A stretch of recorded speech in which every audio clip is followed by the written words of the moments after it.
Okay, this is lesson 5 of time-lapse drawing a Toyota 2000 GT, and what I'm doing is, like I said I was going to do, because this is a white car, I'm putting a dark background around it, and I'm only going to go down about halfway down the car, and like I said also, the hood of this car is blue, so it's going to be fairly dark color too, but it won't be as dark as the color that I'm putting underneath it for the shadow or for the left front tire. So it will stand out. It will accentuate the fact that the car is white, of course, but it'll also balance the thing off in terms of colors.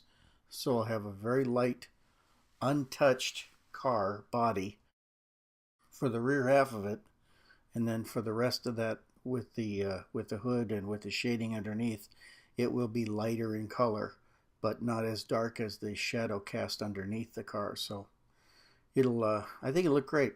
Actually, it's going to look just dynamite, I think. I worked on this for hours today, off camera, because I didn't want to have everybody sitting around watching me do this for about 3 hours. But it was well worth it. I'm not done with the background either. Obviously, it's not all the way around the car, but it will be.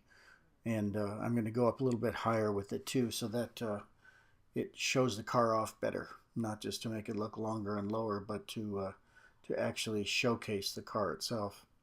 On the photograph that I have, it's all foliage behind it. It's bushes and trees and things like that. So I figure this is a good start at it. At least it gives you some idea of what I'm trying to do by framing the car with that color. And that's starting to look really good now. On the board, it always looks better in person than it does on here, because when I upload it, it's always in a compressed format, so it doesn't look as good as the original does. But that's the way all artwork is. Um, but this is really coming out great.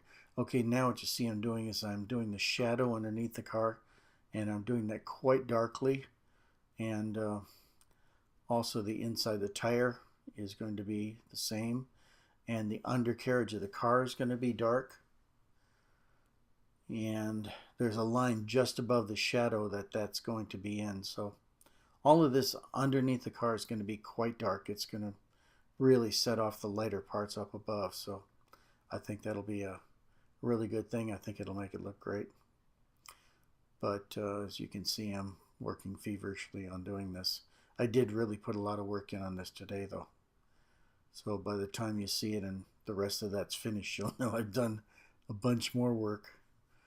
But it's coming along great. I want to do the shadow and get it out of the way so that I can tell exactly how dark to make the underside of the front apron just below the grill or the air intake, and also to know how far I can take the hood so I don't get it too dark and make it look weird. I don't want to make it look like it's black, because it is really a blue, although it's like a sky blue. It's darker than it's lighter rather than a black, so I don't want to take it too far.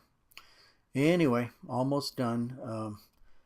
When I tell you that I'm going to do more, I will have more of the background done tomorrow. When you take a look at it, we'll start on the hood and on the rest of the undercarriage, and I think you're really gonna like this car when you get it done.